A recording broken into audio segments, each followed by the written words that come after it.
আসসালামু আলাইকুম। এটিএন বাংলা সংবাদে সবাইকে স্বাগত জানাচ্ছি আমি অনামিকা হাসান পুনম। বুয়েট শিক্ষার্থী আবরার ফাহাদ হত্যা মামলায় বিচারিক আদালতের দেয়া ২০ জনের মৃত্যুদণ্ড ও ৫ জনের যাবজ্জীবন কারাদণ্ড বহাল রেখেছে হাইকোর্ট। বিচারপতি এ.কে.এম. আসাদুজ্জামান ও বিচারপতি সৈয়দ এনায়েত হোসেনের দ্বৈত বেঞ্চ এই রায় দেন। রায়ে সন্তুষ্টি প্রকাশ করে দ্রুত কার্যকরের দাবি জানিয়েছেন আবরারের বাবা বরকতুল্লাহ।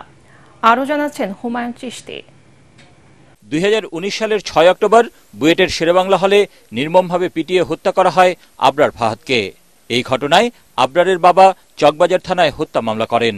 ২০২১ সালের ৮ ডিসেম্বর ২০ জনকে মৃত্যুদণ্ড ও ৫ জনকে যাবজ্জীবন কারাদণ্ড দিয়ে রায় দেন ঢাকার দ্রুত বিচার ট্রাইব্যুনাল। দণ্ডপ্রাপ্তদের সবাই ছাত্রলীগের বিভিন্ন পর্যায়ের নেতাকর্মী।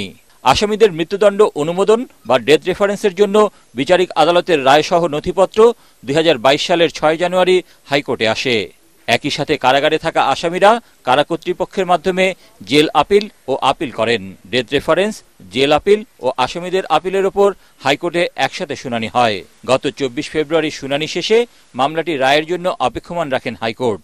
রোববার বিচারিক আদালতের রায় বহাল রেখে রায় দেন উচ্চ আদালত। ২০ জনের নিম্ন আদালত ফাঁসি দিয়েছিলেন, ৫ জনের যাবজ্জীবন দিয়েছিলেন এবং সেটা বহাল আছে। উচ্চ আদালতের পর্যবেক্ষণ এটাই, নিম্ন আদালত তার রায়ে যে ফাইন্ডিংস দিয়েছেন, যে ভিত্তি স্থাপন করেছেন, সেখানে ওনারা কোনো ইন্টারফেয়ারেন্সের মতো সুযোগ পাননি। এই রায়ের মধ্য দিয়ে সমাজ বার্তা গেল যে আপনি যত শক্তিশালী হন না কেন, আপনার পিছনে যত শক্তি থাকুক না কেন, সত্য একদিন প্রতিষ্ঠিত হবে এবং ন্যায় বিচার প্রতিষ্ঠিত হবে। হাইকোর্টের রায়ে সংক্ষুব্ধ আসামিপক্ষের আইনজীবী আপিল করার কথা জানান। ন্যায় বিচার বঞ্চিত হয়েছি, রায়ের সার্টিফাইড কপি হাতে পাওয়ার পরপরই আপিল করিব। ইনশাআল্লাহ মহামান্য আপিল বিভাগ ন্যায় বিচার প্রতিষ্ঠা করবেন। রায়ে সন্তুষ্টি প্রকাশ করে দ্রুত রায় কার্যকরের দাবি জানান আবরারের স্বজনরা। একই সাথে মৃত্যুদণ্ডপ্রাপ্ত আসামি জেল থেকে পালিয়ে যাওয়ায় হতাশা প্রকাশ করেন তারা। হাইকোর্টে যে রায়টা দিয়েছে এটা আমরা আপাতত সন্তুষ্ট, কিন্তু আমরা চাই যাতে দ্রুত এই রায়টা কার্যকর হয়, সেই জন্য এটা ব্যবস্থা করা হয়। যে হচ্ছে তাকে রুমে ডেকে নিয়ে গেছে এবং মারার সময় যে উপস্থিত ছিল এমন একজন হচ্ছে সেখান থেকে পালিয়ে চলে গেছে। মানে এটা তো আসলে আবার পালাই গেছে, ওই টাইমে অনেকে পালিয়ে গেছে, কিন্তু সেই জিনিসটা কেন লুকিয়ে রাখা হলো, ইভেন কেন হচ্ছে ৬ মাস পরে জানানো হলো, তা নিয়ে আসলে আমাদের কাছে কোনো পরিষ্কার উত্তরও আসলে এখনো পাই নাই। আবরার ফাহাদকে মরণোত্তর স্বাধীনতা পদকের জন্য মনোনীত করায় সরকারের প্রতি কৃতজ্ঞতা জানান তার পরিবারের সদস্যরা। হুমায়ুন চিশতি, এটিএন বাংলা, ঢাকা। অনেক চড়াই উতরাইয়ের পর চূড়ান্ত হল ঢাকা বিশ্ববিদ্যালয়ের অধিভুক্ত ৭ কলেজের সমন্বয়ে নতুন বিশ্ববিদ্যালয়, যার নাম ঢাকা সেন্ট্রাল ইউনিভার্সিটি। বিশ্ববিদ্যালয় মঞ্জুরি কমিশন ইউজিসি নেতৃত্বাধীন উচ্চ পর্যায়ের বিশেষজ্ঞ কমিটির বৈঠকে এই সিদ্ধান্ত হয়। এর আগে ধারাবাহিক কাজের অংশ হিসেবে সম্প্রতি কমিটি সংশ্লিষ্টদের কাছে নতুন বিশ্ববিদ্যালয়ের নাম আহ্বান করে। সেখানে ঢাকা সেন্ট্রাল ইউনিভার্সিটি, জুলাই ৩৬ বিশ্ববিদ্যালয় সহ বেশ কিছু নাম আসে। ৭ কলেজের ২৮ জন প্রতিনিধিদের নিয়ে ইউজিসির মতবিনিময় সভায় তা চূড়ান্ত হয়।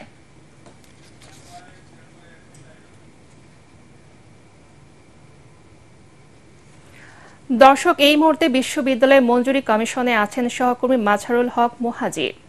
আমরা সরাসরি চলে যাচ্ছি তার কাছে। মুহাজির, শিক্ষার্থীদের টিম লিডাররা কি বলছেন আমাদেরকে জানান।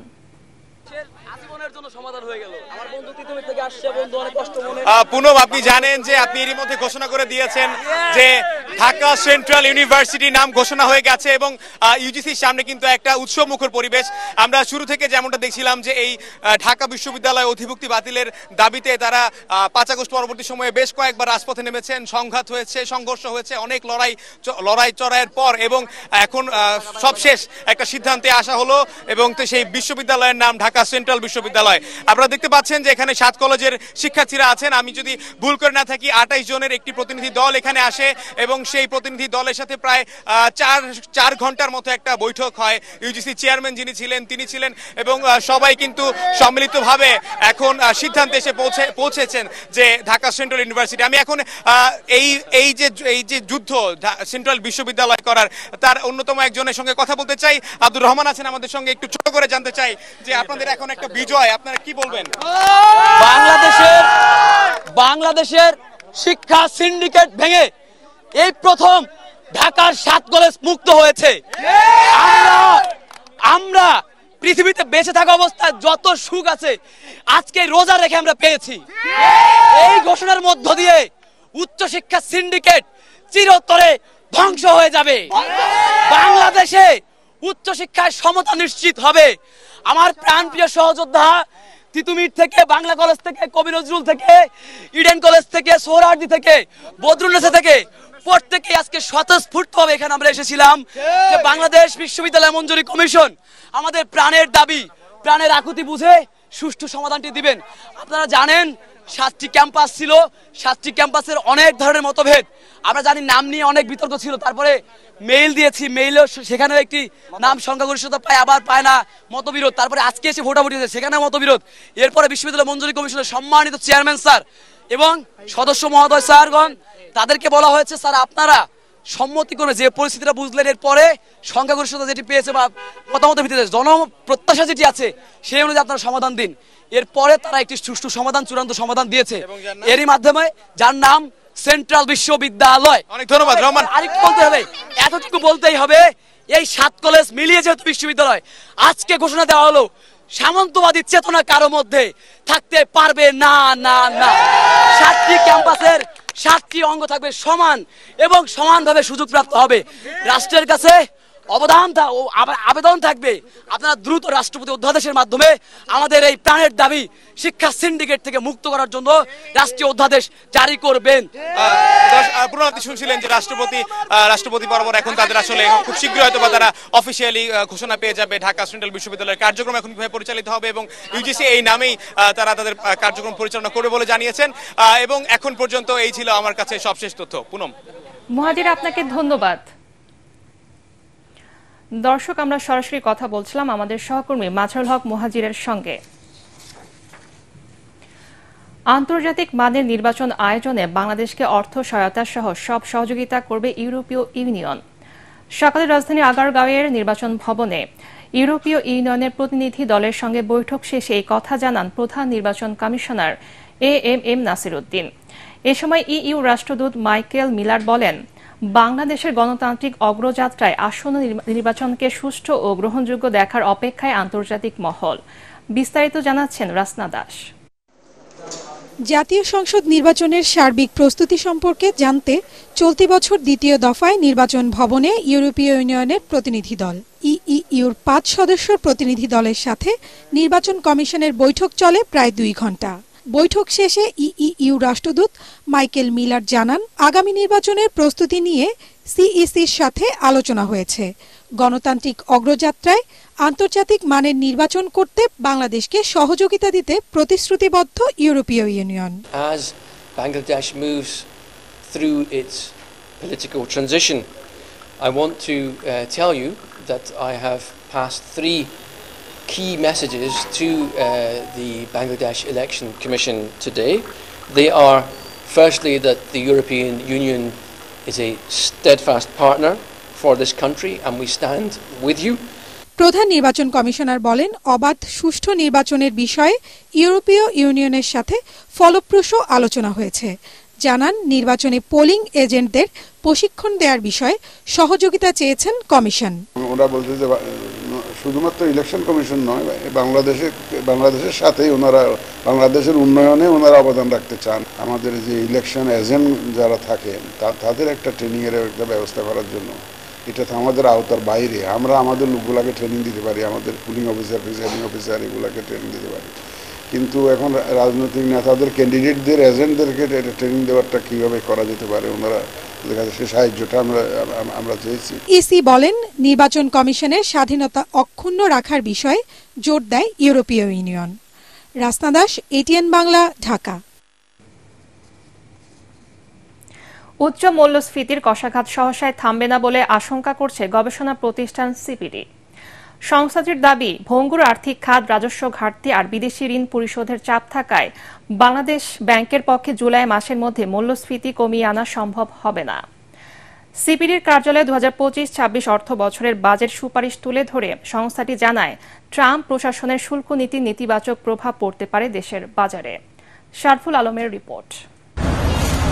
আসছে 2025-26 সালের বাজেট। ভঙ্গুর আর্থিক খাত, বিদেশি ঋণ পরিশোধের চাপ এবং নির্ধারিত লক্ষ্যের চেয়ে 1,05,000 কোটি টাকার রাজস্ব ঘাটতি নিয়েই বিপাকে আছে অন্তর্বর্তীকালীন সরকার।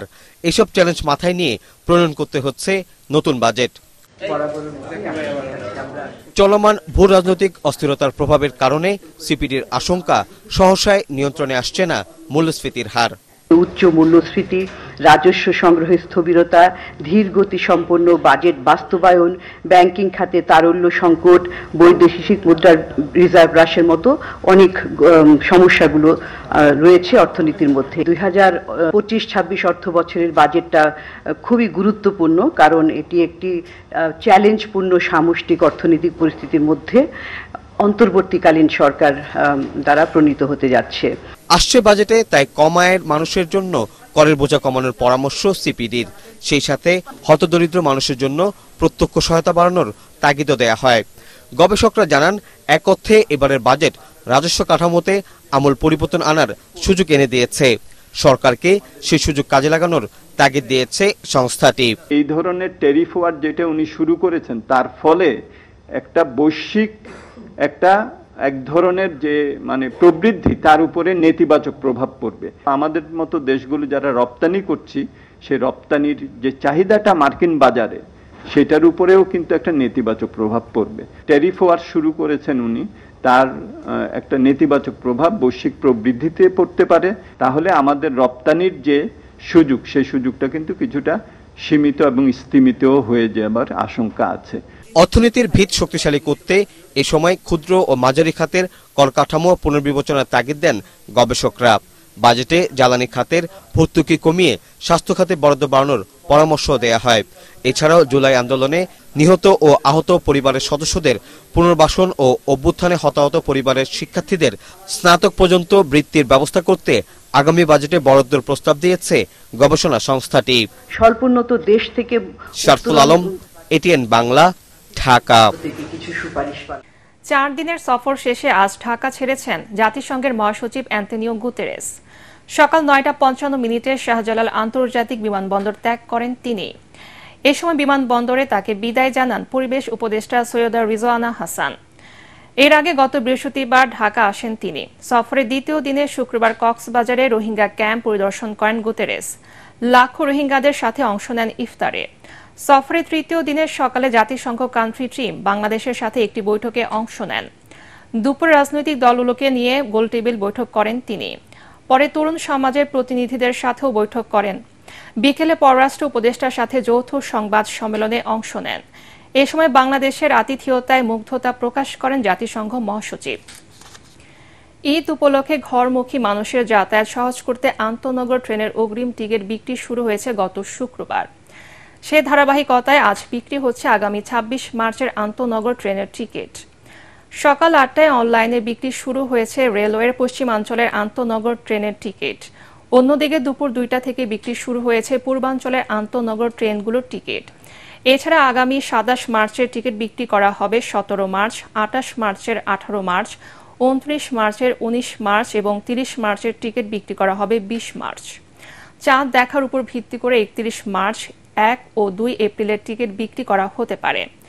এছাড়া নন এসি কোচের 25% টিকিট যাত্রা শুরুর আগে প্রারম্ভিক স্টেশন থেকে পাওয়া যাবে।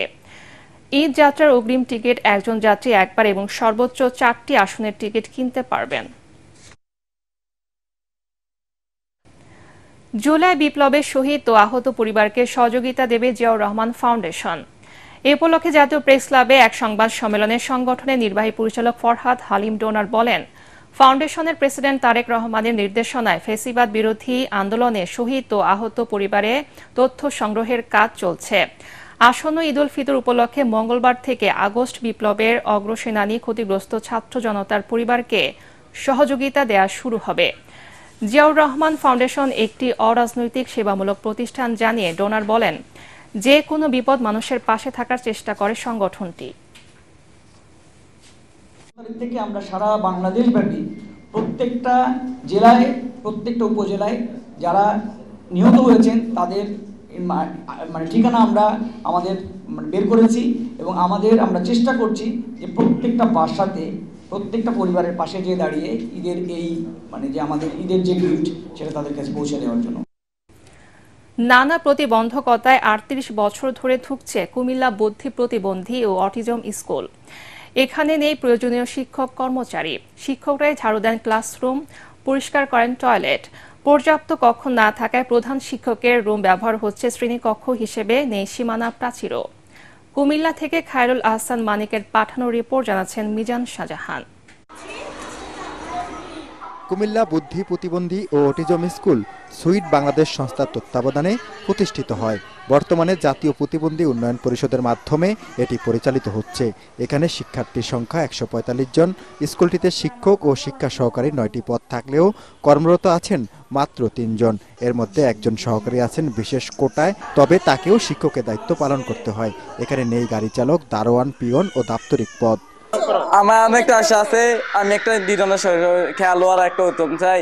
এখানে ম্যামরা বাচ্চাদের প্রতি অনেক কেয়ার দেয়, ওদের সাধ্যমতো চেষ্টা করে। ওটাও ওনাদের কাছে আসলে আন্তরিকভাবে আমি অনেক খুশি। দুটো রুম কিন্তু গার্জেন সব বাচ্চারা জায়গা হয় না, তারা লিখতে পারে না, অনেক কষ্ট হয়।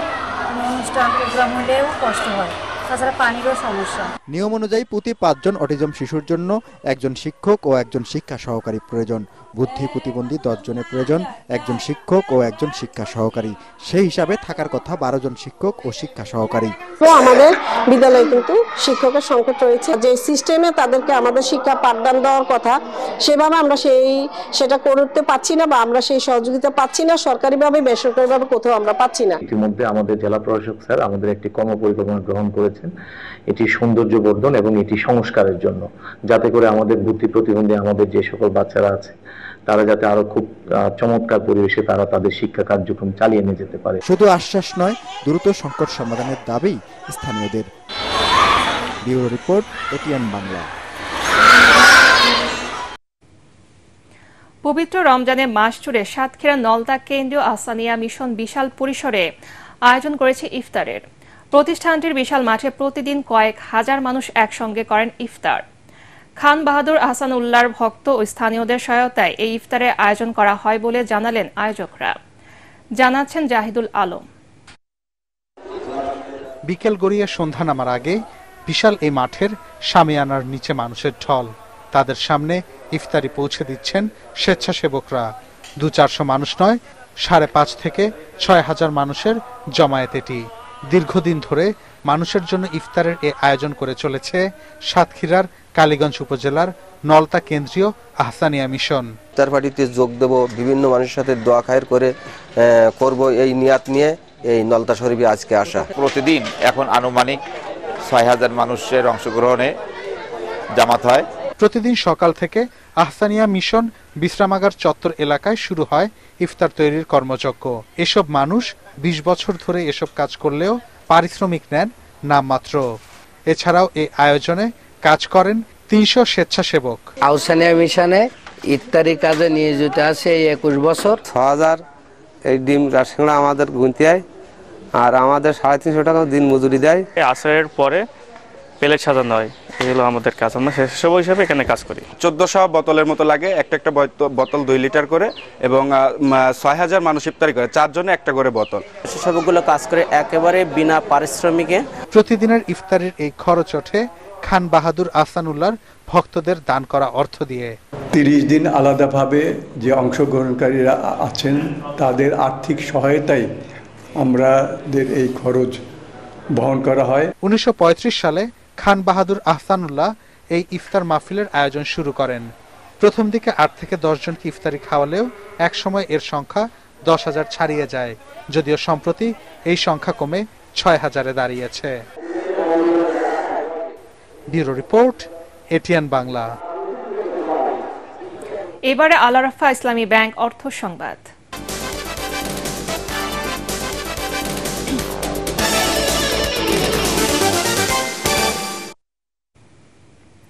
খুলনায় ২৭তম নতুন আউটলেটের উদ্বোধন করল বাংলাদেশের অন্যতম শীর্ষস্থানীয় ফ্যাশন ব্র্যান্ড আর্টিসান।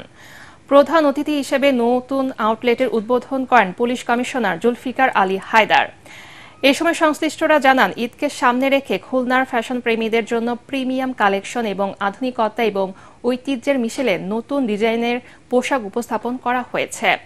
একসাথে জানান, নতুন আউটলেটের উদ্বোধন উপলক্ষে গ্রাহকদের জন্য থাকছে বিশেষ অফার ও আকর্ষণীয় ডিসকাউন্ট। অনুষ্ঠানে অগ্রণী ব্যাংকের জেনারেল ম্যানেজার নুরুল হুদা উপস্থিত ছিলেন। এবার পার্টিস খেলার খবর।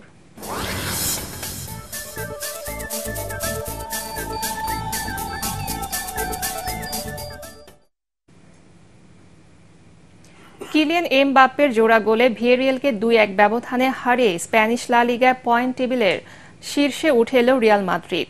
নিজেদের মাঠে খেলার 7 মিনিটে হুয়ান ফোইথের গোলে লিড নেয় ভিয়েরিয়াল।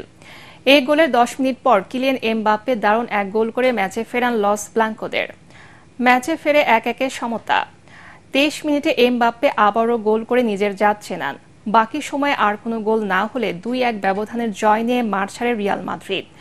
এই জয়ে 28 ম্যাচে 60 পয়েন্ট নিয়ে লিগ টেবিলের শীর্ষে উঠে এলো কার্লো অ্যানচেলত্তির দল।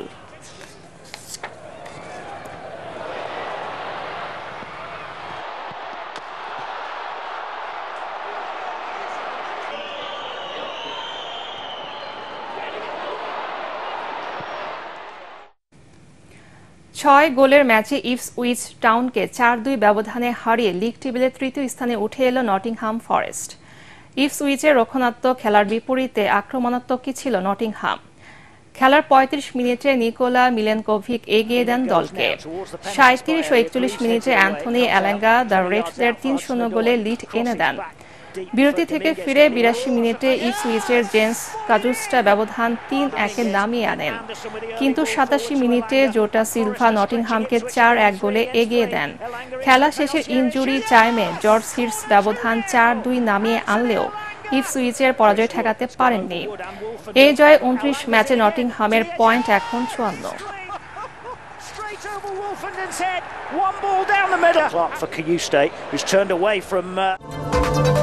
পরবর্তী সংবাদ দেখার আমন্ত্রণ জানিয়ে এখনকার মতো শেষ করছি। ATN বাংলা সংবাদ ইউটিউবে দেখতে ব্রাউজ করুন youtube/ATN বাংলা নিউজ। ধন্যবাদ সবাইকে।